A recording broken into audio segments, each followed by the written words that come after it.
Hey guys, I hope you're all doing well. Okay, so as you know, I was supposed to see my son Friday.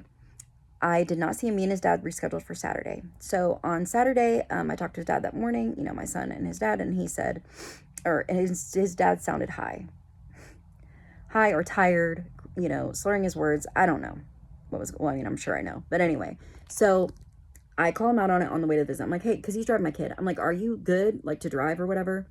He's like, yeah, I'm fine. So then he calls me right back and he's like, we're not coming. Like, I guess I weirded him out for asking a question I have every right to ask. Like, anyway. So, Mother's Day weekend, I don't get to see my son.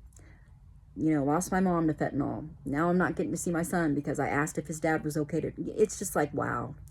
Could you be any more petty? But anyway, so I digress. He's like, we'll see you Wednesday. I go to see them at the park today, and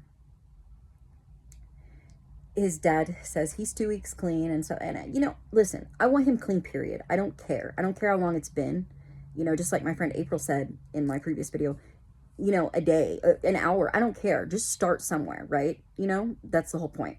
But anyway, so he was worried about this birth, because he wasn't on the birth certificate. I hadn't taken an ambulance to the hospital. He never signed it. So he needed me to sign like the paternity paper giving him, the ability to enroll my son in school and pick up things like that.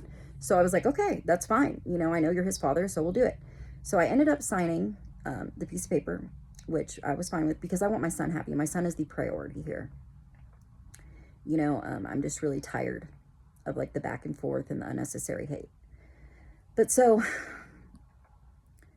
anyway, like, the life was back in his eyes today though, and he was a lot more kind. I'm sure, because like, that's the only time they're nice is whenever they want something from me, but they're hateful to me literally the entire time, even though I've defended them to people. It's crazy the amount of excuses I've made, like, just to be civil. But anyway, so yeah, I ended up signing that. My friend April was pissed. Oh, well, I got to see my son. It was amazing. Best.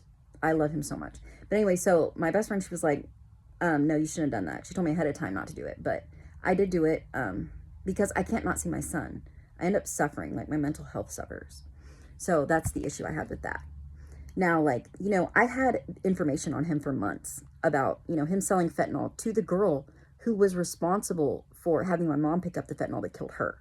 So for him to go and sell that girl, you know how disrespectful that is? Like, that's so grimy. That's nasty. But anyway, so yeah, that's what's been happening. Let me know if I made a mistake. I'm sure I did, but bottom line is I want my son to be okay, and I just want to work with him. So anyway, you guys take it easy. I'll see you in the next one.